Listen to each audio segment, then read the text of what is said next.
Muy buenas, bienvenidos a una nueva entrega del cuestionario. Ya sabéis, este programa que más que una entrevista es una charla, donde intentamos conocer en profundidad la trayectoria de un personaje importante de la ciudad y también ahondar un poquito más en su faceta personal, en sus gustos, en su opinión y su visión de ciertos asuntos, muchas veces relacionados también con su profesión. Ámbitos como la cultura, la política, la gastronomía, el arte han pasado por este programa y también hoy vamos a adentrarnos una vez más, lo hicimos en su momento, hace ya unos cuantos programas con Nilson Sánchez Stewart. Bueno, pues hoy repetimos también en el ámbito jurídico, en el ámbito legal, con nuestro invitado, que es Ramón Dávila. Ramón, bienvenido. Muchas gracias, buenas tardes. Y veremos que Ramón Dávila es mucho más que un abogado, que esa es su profesión, pero en su trayectoria ha hecho muchas otras cosas y tendremos tiempo también de conocerle en profundidad. Y como ya le explicaba también hace unos instantes a Ramón, en este programa no solo pregunto yo, tenemos también preguntas que llegarán desde la calle, salimos con nuestra cámara, nuestra compañera Andrea estuvo micrófono en mano dando la posibilidad a los viandantes de hacer una pregunta a nuestro invitado. Y también tenemos esa pregunta que deja el invitado de la semana anterior, algo que tendrá que hacer también Ramón al final del programa, dejar una pregunta a ciegas, como la denominamos, sin saber quién es el invitado. En el último programa estuvo con nosotros Elena Cobos, que ya sabéis que está al frente del PIMPI, y hablando, por supuesto, de esa llegada de este mítico establecimiento de restauración de Málaga, su llegada a Marbella. Te dejo esta pregunta, Ramón, atento a la pantalla. Bueno, pues a mí me gustaría saber la opinión de este invitado secreto, invitada, y saber cuál sería la ubicación perfecta del próximo PIMPI. ¿Cuál sería esa ubicación, Ramón? ¿Qué se te ocurre que podría ser un buen lugar para poner un PIMPI? Hombre, perfecto, no creo que no haya ninguno más allá del que fue el original, que es de donde ha salido todo. Pero yo creo que es un establecimiento que tiene tanta singularidad e identifica tanto Andalucía y Málaga, que realmente podría caber en cualquier lado. Pero yo por trascendencia te diría que creo que Madrid sería un buen sitio para que hubiera un PIMPI, que una embajada gastronómica más de Málaga en Marbella y una seña de identidad. Seguro que reuniría a muchos andaluces alrededor del nuevo establecimiento. Que hay muchos andaluces en Madrid. Muchísimos. Yo viví estudié en Madrid y viví 12 años en Madrid. O sea que... Bueno, pues hay que dar esa sugerencia, que Madrid podría ser un buen destino para ese nuevo PIMPI. Como recordaba Ramón, por dar algunos datos de su biografía, estudió precisamente en Madrid, aunque naciste en Cádiz. Nací en Cádiz, sí. Gaditano, estudió en Madrid, estuvo mucho tiempo allí también trabajando. Hay que dar algún dato más. Lleva casi 50 años ejerciendo como abogado, 48 tengo apuntado. 48. O sea, que ya mismo son las bodas de oro de Sí. tu profesión. 48. Pero como bien he dicho, también dentro siempre del ámbito legal, pero también ha ejercido, bueno, pues otro tipo de funciones. El mundo del golf, el mundo del turismo, es otro de los ámbitos donde se ha movido, donde ha trabajado mucho Ramón. Hablaremos de ello también a lo largo de nuestra charla. Hablaremos de Valderrama, hablaremos también de esta Ryder Cup, donde estuvo muy vinculado Ramón dentro de la organización, pero también, por ejemplo, y más cerca, es ahora mismo el asesor jurídico de Starlight. Es decir, que también dentro de esa vertiente de asesoría legal, bueno, pues el mundo de los eventos, los espectáculos, que todo esto requiere siempre un asesoramiento legal con mucha experiencia porque es tremendamente complejo. También hablaremos de ello, pero por partir de los orígenes, Ramón, ¿cómo se te ocurre dedicarte a todo esto? ¿Por qué estudiaste Derecho? Bueno, la verdad que yo siempre he tenido la vocación de estudiar Derecho. Hubo un tiempo en que tenía mis dudas entre periodismo y Derecho. De hecho, te puedo decir que la gran ilusión de mi madre era tener un hijo médico. Y a mí me presionó muchísimo. Yo estudié sexto y PREU. Yo soy el último, yo creo que fue la última promoción de PREU. Lo estudié en la Universidad Laboral de Córdoba, donde además hice muchísimo deporte y tuve una experiencia estupenda. Y cuando volví a Cádiz, cuando terminé el PREU y saqué el acceso a la universidad, estuve durante ese verano dudando y por fin me conseguí liberarme y le convencí a mi madre que mi hermano pequeño, que venía detrás mía un año menos que yo, un año y poco, que a él le gustaba la medicina. Y entonces él estudió medicina. Y yo le pasé la pelota. Y yo me fui, tuve la oportunidad de que los dominicos, que eran los que llevaban la Universidad Laboral de Córdoba, me recomendaron una universidad que se acababa de abrir en 1969 y que en el 70 empezaba Derecho. Y justamente conseguí entrar en la Universidad Autónoma de Madrid, de lo cual estoy encantado. La primera promoción, ¿no? Fui la primera promoción del Autónomo. Precisamente hace poco nos dieron la medalla de nuestra promoción, la medalla de la universidad, porque hacía 50 años que iniciamos la promoción. Qué bueno. Sí. ¿Y por qué te gustaba Derecho? ¿Por qué esa vocación? ¿Había en casa, en la familia? Había alguno, pero no muy directo. Es decir, realmente fue una vocación innata, propia de mí desde que tenía ya cierta capacidad de valoración de las opciones en la vida, y luego en la Universidad Laboral me lo confirmé. Y entonces, bueno, la verdad que creo que fue un acierto, porque he conseguido algo que es importante en la vida, y es trabajar en lo que a uno le gusta. ¿Cómo recuerdas aquellos años en la Autónoma? ¿Cómo fue tu vida de estudiante? Fabulosos. Yo creo que todas las experiencias de los estudiantes son estupendas, creativas, son esa introducción a la vida real, que a los 17 años, que en fin, de pronto, y sobre todo la gente que venimos de provincia, después nos encontramos en una gran capital, un poco cateto todavía, hasta que te adaptas a la realidad. La verdad que fue una experiencia extraordinaria. Me tocaron unos años también súper importantes en la historia de España, y los viví intensamente. Y la verdad que tuve la habilidad de compaginar el deporte. Yo era entonces jugador de balonmano, que tuve que decidir si lo hacía profesionalmente o no. Opté por continuar la carrera. Entonces le dedicaba mucho tiempo al deporte, pero también estudiaba. Y al mismo tiempo, desde el año más o menos 71, pues también tenía mis actividades políticas. De hecho, fui delegado de la facultad, y compaginaba perfectamente las tres cosas, y también un poquito de cachondeo. Es decir, también como un chaval de 18, 19, 20 años, tenía también mis actividades. O sea, que has sido siempre muy organizado, es decir, has sacado siempre tiempo para todo. Sí.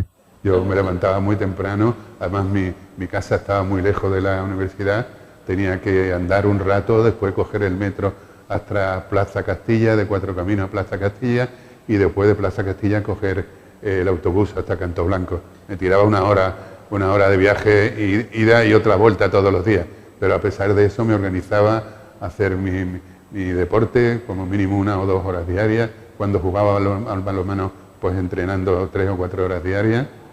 Y luego a partir del año 73, cuando entré en cuarto, empecé a trabajar por la tarde también en la Mutualidad Laboral de Banca. O sea que empezaste a trabajar antes de terminar los estudios. Sí. O sea, eras buen estudiante, ¿no? Yo era un buen estudiante, sí. La verdad que no me suspendieron nunca y saqué bastantes matrículas de honor. Y lógicamente pues fue fácil encontrar trabajo, ¿no? Sí, la verdad que fue me ayudó un amigo, que el padre era delegado general de las mutualidades laborales, que era precisamente de Málaga, Merelo, José Manuel Merelo, que fue delegado general de mutualismo laboral. Entonces, gracias a él, tuve la oportunidad de entrar, entré como administrativo, después subí al cuerpo técnico en una oposición irrestringida, y eso me metió en el mundo del derecho de la seguridad social, del derecho laboral, y me influyó posteriormente mucho en lo que era el ejercicio de mi actividad como abogado. Cuando uno estudia Derecho, uno que está terminando, pues tiene que empezar a decidir, porque claro, hay muchas ramas y bueno, pues normalmente tenéis que hacer, ¿no?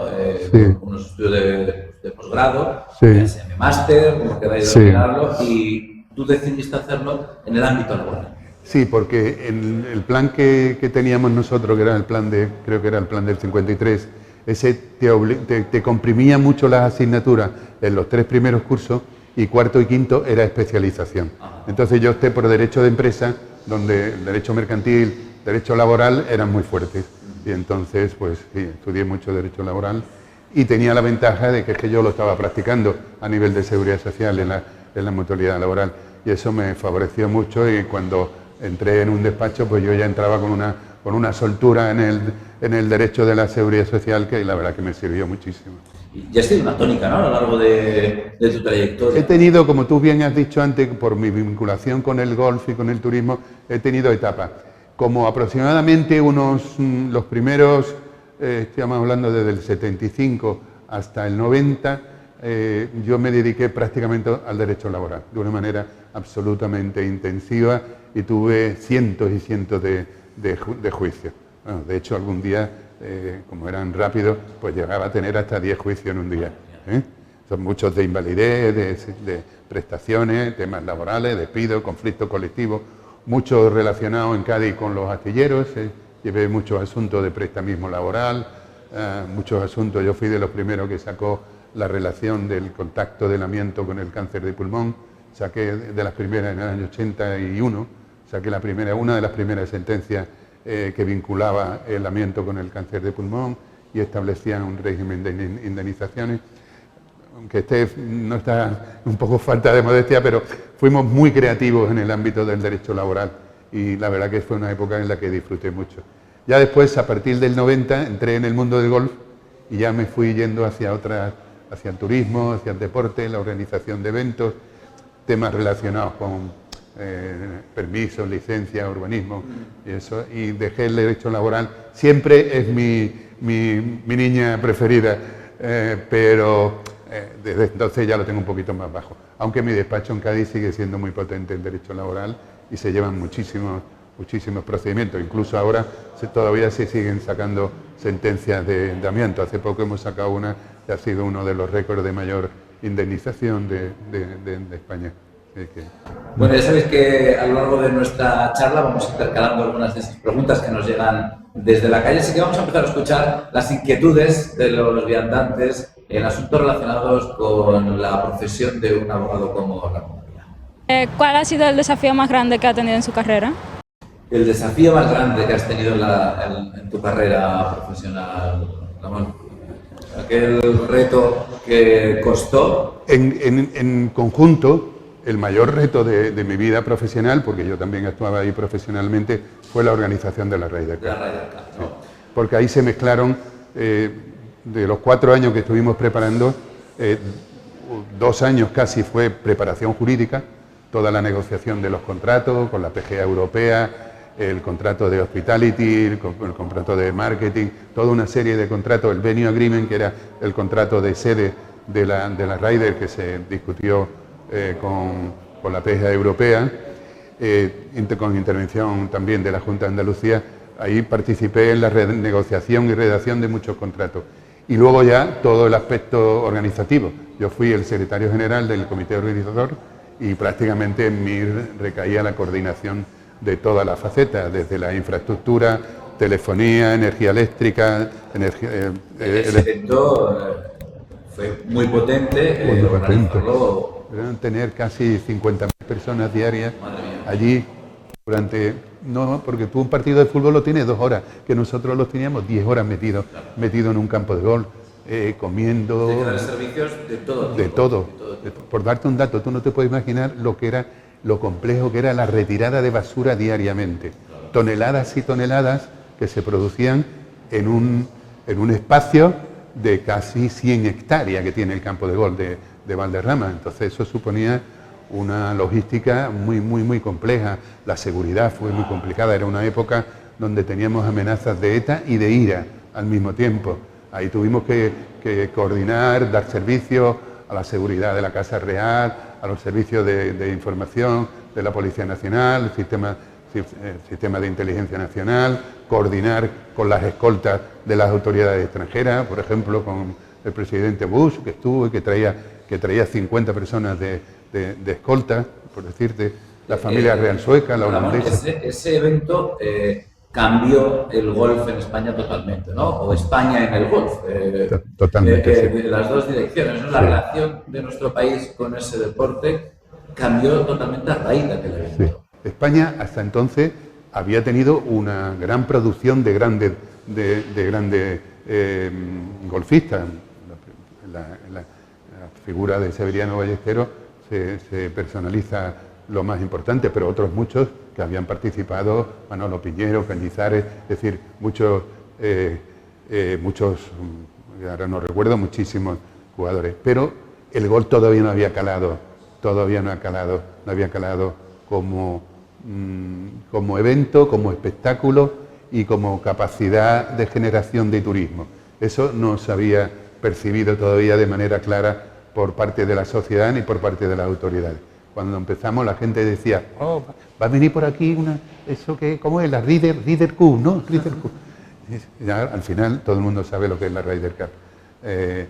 Efectivamente, yo creo que aquí en la Costa del Sol fue un antes y un después. De hecho, Costa del Sol, Costa del Golf salió de ahí.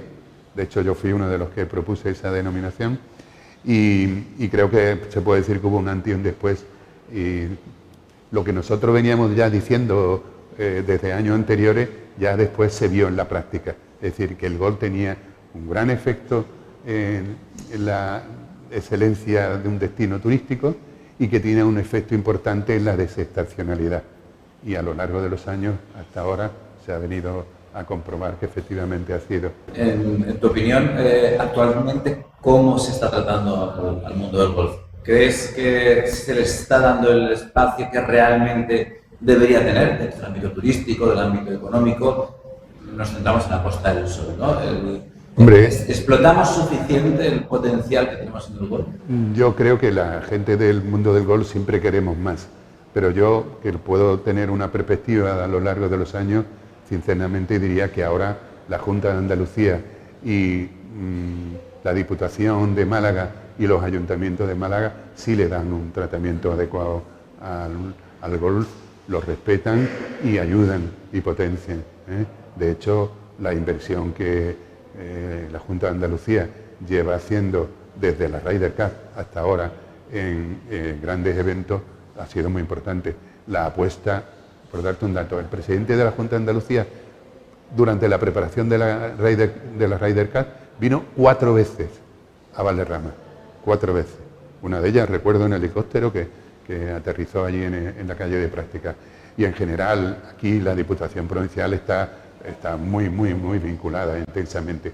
La Consejería de Turismo actualmente da un apoyo muy potente al golf. Yo, sinceramente, aunque como digo, siempre querría más para un deporte al que quiero mucho, pero yo creo que debemos estar bastante satisfechos del tratamiento. Ahora me vas a contar cómo llegas al mundo del golf, pero vamos a escuchar otra de esas preguntas antes que nos llegan desde la playa. ¿Por qué la justicia va lenta hoy en día? Una de las preguntas del millón, ¿no? Cuando uno tiene delante a alguien que trabaja en los juzgados y que conoce bien el funcionamiento, la pregunta del millón que hace esta ciudadana, ¿por qué la justicia está lenta, Ramón? Supongo que tú mismo te lo habrás preguntado. Totalmente. Mira, te voy a contar una anécdota. El primer juicio que yo tuve de despido en el año 1976 en la provincia de Cádiz, puse la demanda un día 1 de marzo y tuve el juicio el 12 de marzo. Tardó 12 días en señalarse el juicio, 12 días. De ahí hemos pasado a que actualmente un juicio de despido normalmente tarda un año. La verdad que desde que yo empecé ahora, lamentablemente he visto un deterioro progresivo de la justicia, es decir, la justicia cada vez va a peor. El problema siempre ha sido la falta de medios, es decir, no se dota a la Administración de Justicia con los medios adecuados, ni desde el punto de vista material ni desde el punto de vista personal. Faltan jueces. Nosotros tenemos, en cuanto a número de jueces absolutos, un poco más que Portugal. Si lo calculamos el número de jueces por cada 100.000 habitantes, nuestro ratio es muy reducido. Es muy reducido. Es decir, necesitamos más jueces. Necesitamos una inversión muy importante en digitalización y en modernización. Es decir, que realmente hasta hace poco todo era casi manual. Ahora ya va habiendo un poquito más avance, pero aún así necesitamos mucha más inversión en digitalización y en modernización. Medios, materiales y un presupuesto que sinceramente tiene que triplicar el que actualmente ahora. No sé no se arregla con poner 1.000 millones de euros más. Es decir, es que hace falta triplicar el presupuesto de justicia. Y supongo, Ramón, que una perspectiva. Esto no puede ser en una legislatura ni en dos. No, y claro, efectivamente. esa perspectiva de inversiones, porque hace falta, como bien dices, personal, medios, juzgados, hay que construirlos, hay que decir, todo eso es a largo plazo y esto parece que ahora mismo a la clase política no le interesa mucho. Lamentablemente la justicia no da votos. Lo que haría falta es un pacto de Estado donde hubiera un compromiso de todos los partidos de, como tú bien dices, en un horizonte no muy lejano, de 8 o 10 años, llegar al nivel pues que está Noruega, o que está Suecia, o que está Alemania, o que está Holanda, países modernos. Y también lo que es la estructura institucional, clarificarla. Mira, los funcionarios, digamos, administrativos, eso, dependen de la Junta de Andalucía. Los jueces dependen del Consejo General del Poder Judicial. Los secretarios judiciales, ahora letrados de Administración de Justicia, dependen del Ministerio de Justicia. Los fiscales dependen también del Ministerio de Justicia. Y lo que son los elementos materiales, normalmente los aportan las comunidades autónomas. Vamos a ver, ¿tú crees que eso, ¿tú crees que eso tiene manera de que funcione? Imaginemos, ¿no?, que en un hospital la dirección depende de uno, el servicio de ginecología de otro, pediatría de otro y de limpieza de otro. Es que es imposible, claro. Es que es imposible. Entonces, bueno. Por eso es lenta, ¿no? Faltan medios. Y, no dan abasto más. No, y te digo, en general, los jueces españoles, los jueces andaluces, pero en general todos los que yo conozco a nivel de toda España, yo he intervenido prácticamente en todos los tribunales, clases de tribunales de España. Son gente que trabaja, son gente que estudia y son gente preparada, y sobre todo cuando vamos subiendo el nivel. Es decir, tú te encuentras en un tribunal, en una audiencia provincial o en un tribunal superior de justicia, profesionales del derecho magníficamente preparados, con unas capacidades extraordinarias. Ahora, tú no lo puedes agobiar haciéndole que dicten 1.500 sentencias al año, porque es que eso no hay ser humano que sea capaz de hacerlo con un nivel técnico que es el que nosotros les exigimos. Una sentencia que te dé o no la razón, pero que te convenza técnicamente, que tenga un orden metodológico adecuado, que maneje las técnicas jurídicas, que maneje la última doctrina jurisprudencial. Eso requiere trabajo. Requiere tiempo, requiere estudio, análisis, pero muchas veces no tienen el tiempo material para todo eso. Y hasta hace poco los jueces tenían que estar viendo en unas bases de datos totalmente anticuadas, ahora ya están un poco más modernas y las hay digitales y eso, pero antes era un trabajo casi manual. Pues espero que hayamos contestado la difícil pregunta que nos hacía esta vecina. Vamos a escuchar otra de esas preguntas que llegan desde la... ¿Los abogados necesitan ir al psiquiatra? No he entendido muy bien cuando estoy viendo ya las preguntas el por qué. Habrá tenido alguna experiencia esta señora con los abogados no muy grata, pero bueno, no sé si especialmente es una profesión que tenga un desgaste psicológico. Yo no he tenido que ir nunca al psiquiatra ni al psicólogo, pero te digo que tenemos que soportar unas condiciones que son realmente duras desde el punto de vista psicológico. Sobre todo si tú eres un ser humano que eres capaz, que tienes la desgracia de contagiarte con el problema del cliente que te trae. Si tú tienes empatía y de alguna manera hacer tuyo es imposible, pero sí que tienes una cierta capacidad de comprensión del problema que te encargan, eso te presiona mucho psicológicamente. Es decir, cuando te viene alguien que se juega la vida en una pensión, o que se juega la vida en un despido, o que se juega, mucho en una separación, en un divorcio, de los que hay difíciles y traumáticos, pues eso se te traslada al profesional. Muy importante desgaste emocional y psicológico. Es decir, yo me he acostado muchas veces pensando en el juicio del día siguiente, en el problema, más que nada el problema humano que yo tenía ante mí en el juicio del día siguiente. Y no he podido dormir, sinceramente. Ni siquiera tomándome una dormidina, es que no había manera porque esto me estaba dando vuelta. Y normalmente, Ramón, nadie acude a un abogado en buenas condiciones. Uno acude cuando la situación es complicada. Entonces, claro, tú te encuentras normalmente delante de un cliente que pues, está en su peor momento. Claro, muchas veces tú tienes que actuar casi de psicólogo. Tú no eres un profesional de la psicología, pero ya tienes experiencia en el trato con las personas y puedes tener posibilidades de dar algún consejo, y lo tienes que dar cuando ves una persona que está alterada y que hasta que no tenga su juicio van a pasar 2, 3, 4, 5, 6 meses. Durante ese periodo te va a venir a ver 20 veces y te va a llamar 40 veces por teléfono, algunas veces por la noche o fin de semana, porque la gente cuando tiene ese problema se olvida de que los demás tienen derecho a descansar, que tienen familia, que tienen otras obligaciones, se olvidan. Entonces tú tienes que optar por no dar respuesta o por decir, bueno, este pobre hombre me necesita, voy a cogerle el teléfono aunque sean las 9 de la tarde un viernes. Mi mujer me echa la bronca, pero yo al final lo cojo. Bueno, vamos a hacer una pequeña pausa y a la vuelta nos tiene que contar, Ramón, cómo llega al mundo del golf, cómo llega a estar presidiendo la organización de esa Ryder Cup y también cómo llega a Marbella, cuál es su vínculo con la ciudad y desde cuándo. Pero todo eso justo después de estos consejos.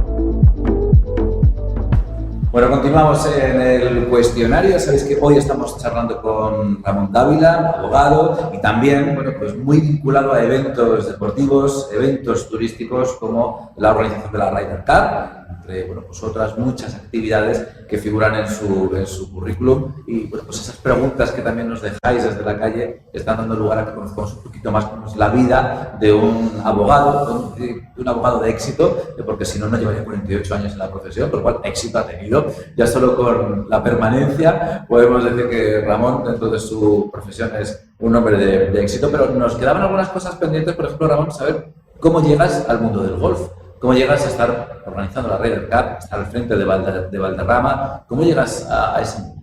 Pues llegó a través del derecho laboral. En el año 1988, Jaime Ortiz Patiño, fundador y presidente del Club de Golf Valderrama, que entonces había adquirido de Sotogrande el campo de las aves, pues se había quedado con toda la plantilla del campo anterior, de las aves. Y era un hombre que no estaba acostumbrado a relacionarse con sindicatos y con trabajadores. Allí había, me acuerdo que estaba el sindicato, y entonces pidió el mejor laboralista de Andalucía, pero no era ese el tema. A una persona que había sido compañera mía de facultad en la Universidad Autónoma, y ella me recomendó. Era una señora, una chica. Y llegué en el 88 al Club de Golf Valderrama para hacer el primer convenio colectivo de campos de golf. Y ese fue mi trabajo durante 6 meses. Estuve allí, yo no tenía ni idea de golf, era el primer contacto que tuve, no sabía lo que era, y estuve 6 meses prácticamente yendo, si no todos los días, pues 2 o 3 días a la semana, estudiándome bien el campo, viendo todo lo que tenía que hacer cada tipo de trabajador, el cortador de green, el de las calles, los fontaneros, los que llevaban el riego, los que cortaban con las máquinas más grandes las calles. Allí los greens prácticamente se cortaban manualmente. Entonces tuve que ir definiendo lo que hacía cada actividad, cada profesional de eso, y a partir de ahí elaboré el convenio. Me fue bien, tuve empatía y encajamos muy bien Jaime Ortiz Patiño y yo, y a partir de ahí él ya me fue encargando más cosas desde el punto de vista jurídico, más temas. Ya trabajé muchísimo con él, prácticamente durante un tiempo fue prácticamente el mejor cliente, un cliente que además me exigía mucho. Y entonces ya fui cogiendo más actividades, me designó para que llevara las empresas de allí había una inmobiliaria, una empresa que gestionaba el campo de golf, otra empresa de seguridad, sí, teníamos también.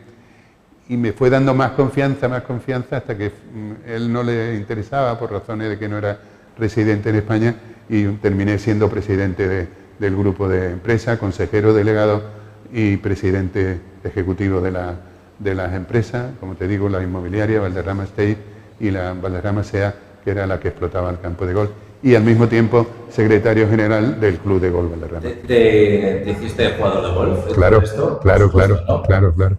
Ya en esos 6 meses tenía que...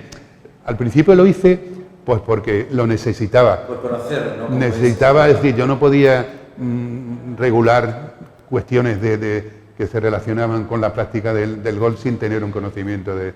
Entonces sí, empecé a dar clases y como aquello era un paraíso, además había un campo corto, pequeñito, de pares 3, que era ideal para aprender, y aprendí en los pares 3, lo cual te facilitaba mucho el juego corto. ¿Sigues jugando a día de hoy, Ramón?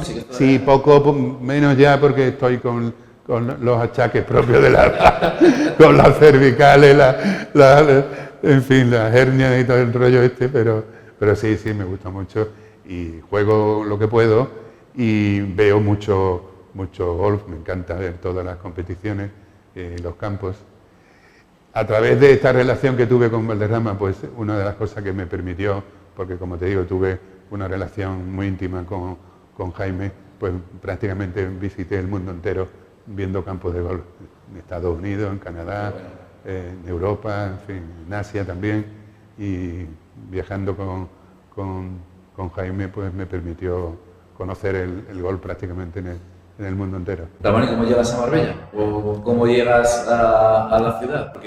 También por el golf, Claro, yo prácticamente de Cádiz me fui a vivir a Sotogrande, también tuve casa en Sotogrande y estuve mucho tiempo viviendo allí en Sotogrande. De Sotogrande aquí a Marbella, de hecho, veníamos casi toda la semana. Me acuerdo que Jaime era muy amigo del príncipe Alfonso de Hohenzollern y veníamos para la Academia Gastronómica Internacional, pues muchos eventos veníamos aquí a Marbella, ya me fui yo acostumbrando a venir a Marbella en los años 90 y ya definitivamente desde el año 2000 pues me vine Te sentaste aquí, ¿no? Me vine aquí a vivir a Marbella. Sí. La ciudad es verdad que ha habido mucha vinculación, ¿no? Entre toda aquella zona de San Roque, Sotogrande, Claro. con Marbella, ¿no? Está mucho más ligado Total. Marbella siempre a aquel lado que al otro. Efectivamente, mira, para cuando el comité organizador de la Ryder Cup, que en fin, lo diseñamos nosotros, yo procuré que hubiera precisamente una participación tanto de la provincia de Cádiz, porque al fin y al cabo geográficamente estábamos en Cádiz y la Diputación de Cádiz tenía algo que decir, pero también la provincia de Málaga, la Diputación de Málaga. Y de hecho metí a los 2 presidentes de Diputación en el comité organizador, los 2, ¿sabes? Porque realmente era muy importante. Marbella para nosotros, incluso desde Sotogrande, era muy importante. De hecho, no te diría yo que la mayor parte, pero de los residentes en España, yo creo que la mayor parte de asistentes venían de Marbella. O sea que sí, la vinculación desde Sotogrande a Marbella es muy estrecha. Vamos a seguir escuchando algunas de esas preguntas que llegan desde la calle. Vamos allá. Bueno, pues ¿cuál es la materia más difícil que tiene que hacer? Y sobre todo precios, porque hay mucha gente que no puede ir a un abogado porque está a falta de recursos. Bueno, aspecto interesante. Sí. Ha preguntado 2 cosas, la materia más complicada, ¿no? A la que hace frente un abogado como Ramón, y luego el tema de los precios, ¿no? En materia, bueno, supongo que cuando uno ya se va especializando no va cogiendo otro tipo de materia, ¿no? Hombre, sí. Yo, por ejemplo, no he solido tocar los temas fiscales. He tenido siempre en el despacho a alguien, casi siempre economista, aunque también jurídico, que se dedicaban de manera prácticamente exclusiva al derecho fiscal, que requiere mucha especialidad. Tampoco he llevado el penal, digamos, normal, el penal de robo, de esto. Yo, por ejemplo, no he ido nunca a una cárcel. Bueno, en fin, una vez, y por razones políticas, estuve en la cárcel de Carabanchel viendo a un amigo, a un defendido, pero la única vez, no me he dedicado a eso. He llevado, sí, temas penales vinculados con el laboral, temas penales vinculados con medio ambiente o con urbanismo. Pero no te puedo decir que haya algo más difícil que otra cosa. Hay juicios muy complicados, sí. A mí me han resultado difíciles preparar algunos juicios que han durado hasta semanas. Entonces, la preparación de un juicio complejo es muy ardua. Yo sé que la complejidad, más que una materia determinada, es un caso concreto, ¿no? Los casos, evidentemente, hay casos. Supongo en todas las áreas. Claro, hay juicios que son facilísimos, que no tienen ninguna pega y eso, y juicios muy complicados, con muchos testigos, con muchos peritos. La mayor dificultad, de todas formas, que yo veo para el abogado es que nosotros tenemos que operar sobre realidades sociales y realidades económicas muy diversas. Por ponerte un tema, igual llevas un día un problema, como he llevado yo no hace mucho, un problema de un hundimiento de un barco, y entonces te tienes que aprender toda la teoría de la navegabilidad de eso, te tienes que aprender la relación de la obra muerta con la obra viva, en fin, montones de factores que no son jurídicos, que son puramente técnicos. Y que no tenías ni idea hasta que se te han cruzado un caso con esa. Claro, o al día siguiente tienes un problema que es fundamentalmente médico. Es decir, yo me he estudiado montones de tratados médicos. Tengo un hermano médico que siempre me ha ayudado mucho en la preparación de los juicios. ¿Fue médico tu hermano entonces? Sí, claro. Estamos con la historia ahí, ¿no? Era verdad que tu hermano, mi hermano ha sido muy brillante, hizo la tesis doctoral, cum laude. O sea, mi madre estuvo muy... Y además, afortunadamente, mi madre estuvo en la lectura de la tesis de mi hermano y disfrutó mucho cuando le dieron la calificación de cum laude. O sea, en ese aspecto estupendo. Y además me ha ayudado mucho... él conoce muy bien la medicina y me ayuda mucho en muchos temas relacionados con casos. Interesante también lo que dice esta mujer de los precios. Esto también es una cosa que está en la calle, que si los abogados son muy caros, yo sinceramente, que no tiene acceso todo el mundo al abogado. Mira, hay que distinguir, yo creo, lo que son las grandes firmas y los abogados normales. Los abogados normales, ordinarios, que no estamos en los grandes despachos y que por tanto no te minutan por hora y tal y cual, y que están pendientes del reloj, del reloj de arena casi, comprobando el minuto y el ciento. El abogado ordinario, que es el 90% de los miles de abogados que hay en España, yo creo que se adaptan mucho a la capacidad y a la realidad del cliente. Y yo creo que hay muy pocos abogados que han dejado de llevar un caso por razones económicas.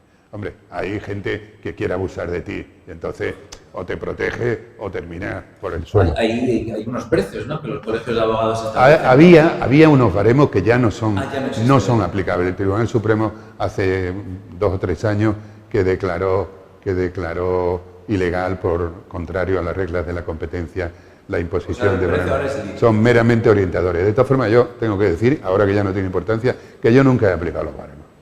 Nunca los he aplicado. Siempre he estado por debajo y siempre he hablado con el cliente y en función de su capacidad. Y nunca, jamás he dejado de llevar un caso porque un cliente no me pudiera pagar. Pues mira, si se gana, me das un poco más, ¿de acuerdo? Encantado, estupendo. Y aún así, no puede ser generalmente porque entonces tú no tienes capacidad de financiar tu propia estructura. Pero por lo general yo muchas veces, sobre todo clientes en los que confío y que son serios, pues oye, dame algo lo que pueda y si ganamos pues dame un poco más, y así lleva muchísimos asuntos. Y llevo ahora, incluso ahora también. Sí, que no, sigue siendo el día de hoy, ¿no? Ramón, has mencionado en un par de momentos la política, es un ámbito que te ha gustado, que te gusta, que te has movido bien. ¿Has llegado a dedicarte a la política? Estuve a punto. A punto estuviste. Estuve a punto. La gente no lo sabe, pero yo te lo digo porque yo creo que además hay algún documento por ahí. Es decir, yo en el año 1971 entré, cuando estaba en la universidad, por eso te decía que una cuarta parte de mi actividad en la década política, entré en el Partido Socialista Obrero Español, en el PSOE, en la clandestinidad, y estuve hasta el año 83 por ahí. Cuando yo volví a Cádiz en el 77, y en Cádiz tuve la oportunidad de liderar pues una serie de huelgas que había entonces como consecuencia de la nueva realidad política y social, y me acuerdo que estuve en una huelga de hostelería y eso me hizo muy conocido en Cádiz.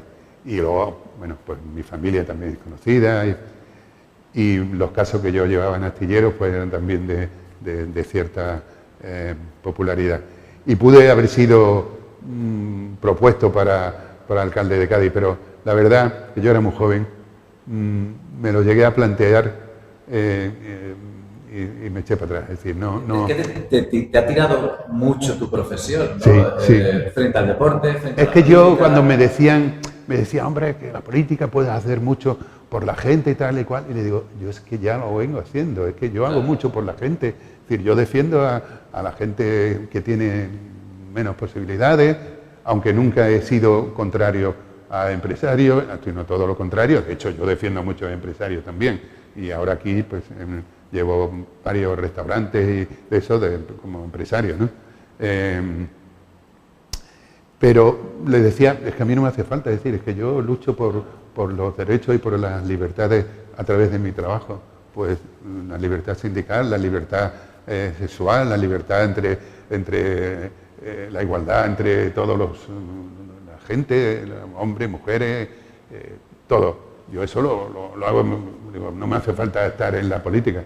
Luego, pues sí, hombre, pues he tenido muchas relaciones con políticos, tuve mucha relación personal con el presidente, con Chávez, porque más o menos cogió en una época en que él estaba en Cádiz y yo también, y vivía cerca de mí, y bueno, y con muchas épocas gente. Llevé casos que había llevado antes Felipe González en Cádiz. ¿Te han vuelto a tantear después en un...? No.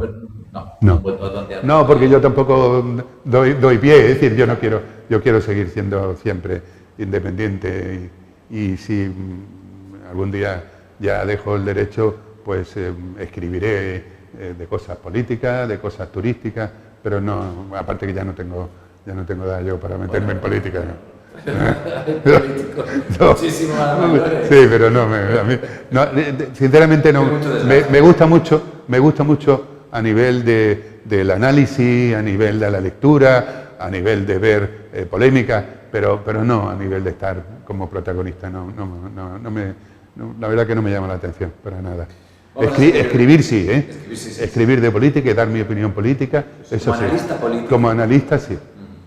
Vamos a escuchar alguna pregunta más, que se nos va cortando el tiempo. Bueno, entonces, ¿por qué aquí la gente coge un abogado para cualquier cosa que necesita?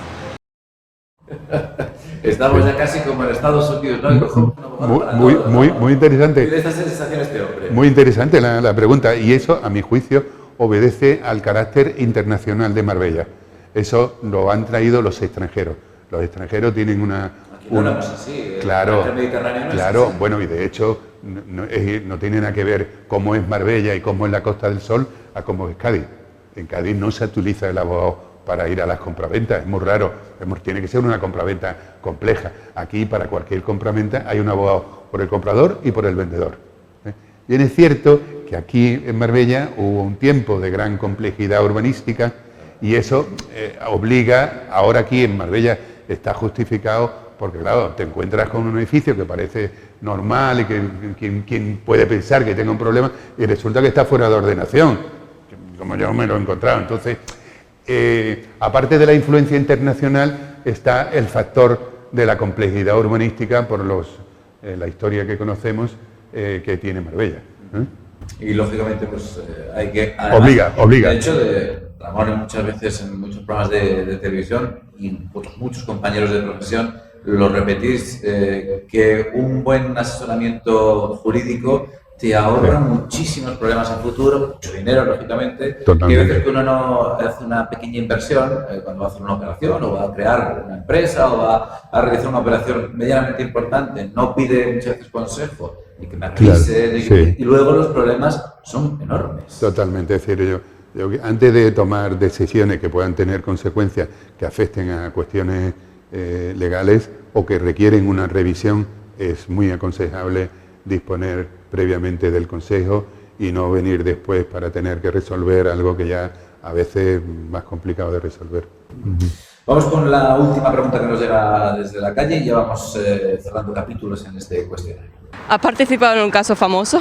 Si has participado en algún caso famoso. Bueno, sí, he tenido casos donde ha habido mucha repercusión mediática, incluso he tenido que intervenir en televisión española, en Antena 3.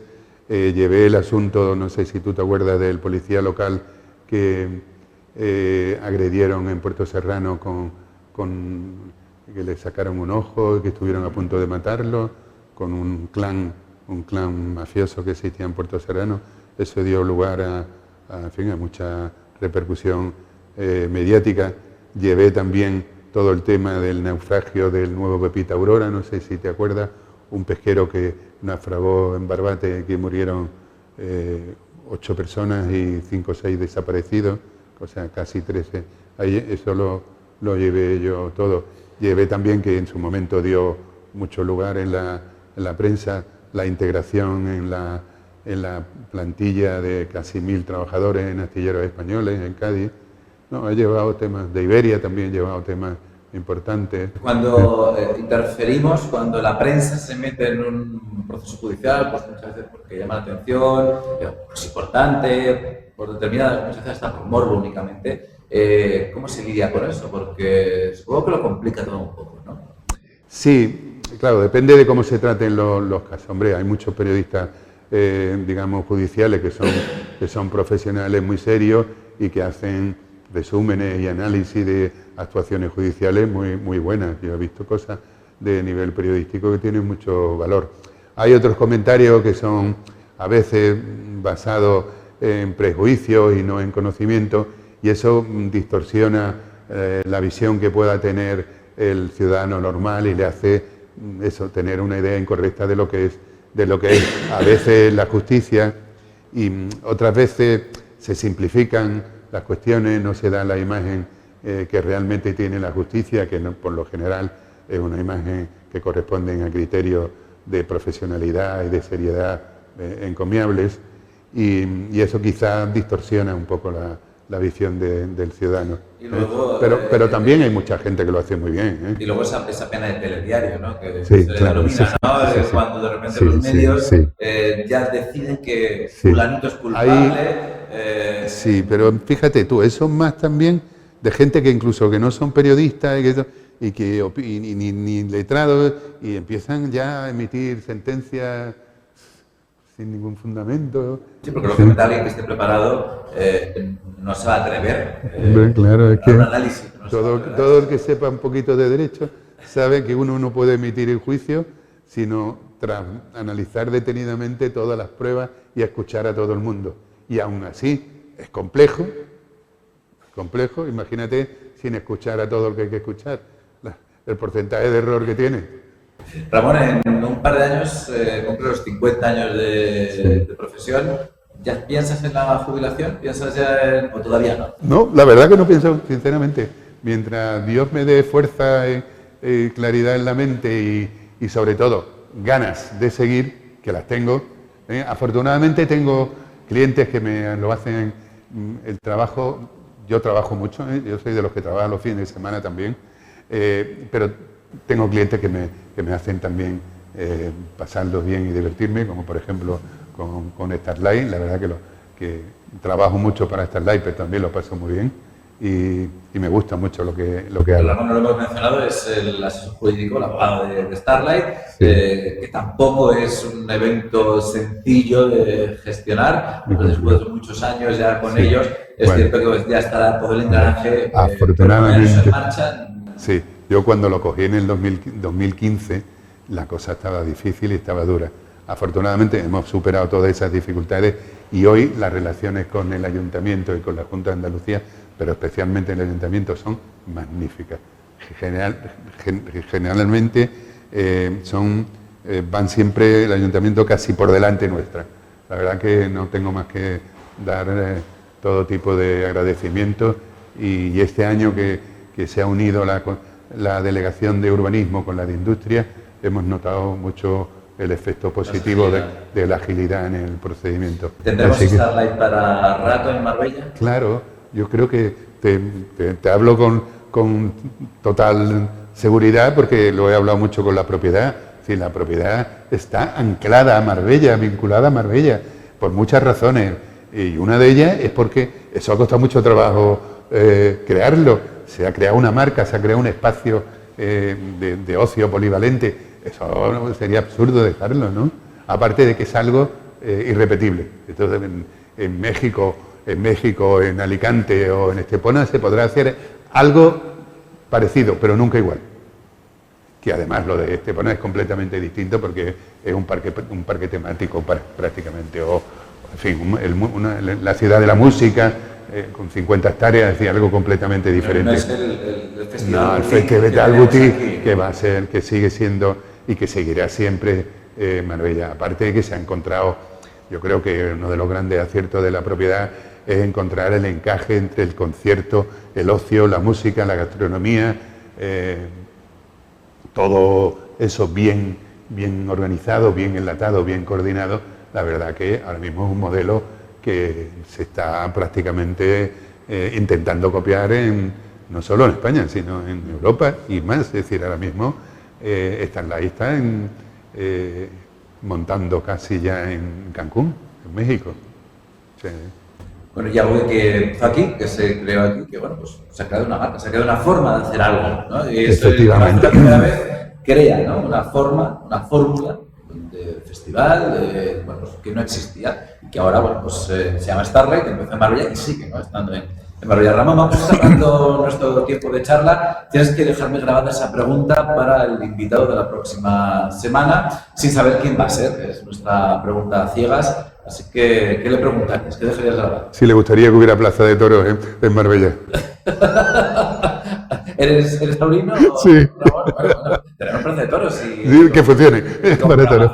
Ya Sí, sí. Yo... un pequeño conato, ¿no? Sí.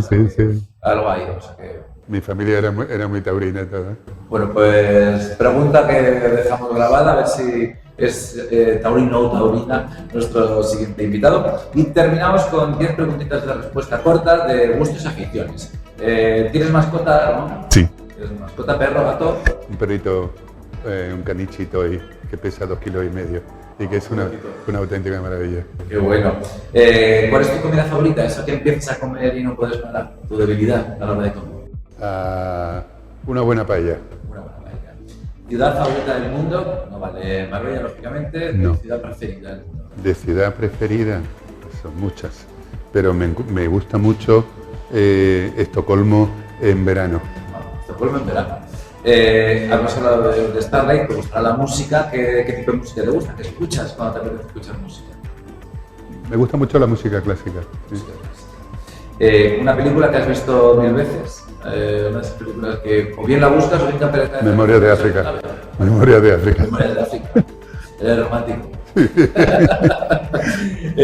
Si no te hubieras dedicado al mundo del derecho, profesión distinta a la que te hubiera gustado dedicarte. Organizador de eventos. Has descubierto una faceta que no conocías, ¿no? Organizador de eventos. ¿Cocinas algo? ¿Eres cocinilla? Un poquito. Fui más activo en el periodo de la pandemia. Sí. Por obligación. No, por obligación, porque mi mujer cocina 20 veces. Vázquez cocina 20 veces mejor que yo y disfruto con su cocina. ¿Pero te atreviste a hacer alguna cosita? Sí, hice un par de cositas, incluso una compañera tuya me lo grabó. También, Con Bárbara, ¿no? Sí. ¿Un libro que nos recomendarías leer? Da igual que sea actual, antiguo, un libro que recomendarías leer. A mí me gustó, lo he leído muchas veces, El viejo y el mar. Lo leí también un par de veces, creo que también me gustó. Sí, yo soy muy de Hemingway. Sí. No sé si te has caído en las redes de las series. Si ves series, no. Porque ahora está todo el mundo con las series. No, mi mujer sí, Jacqueline sí es más cinéfila que yo.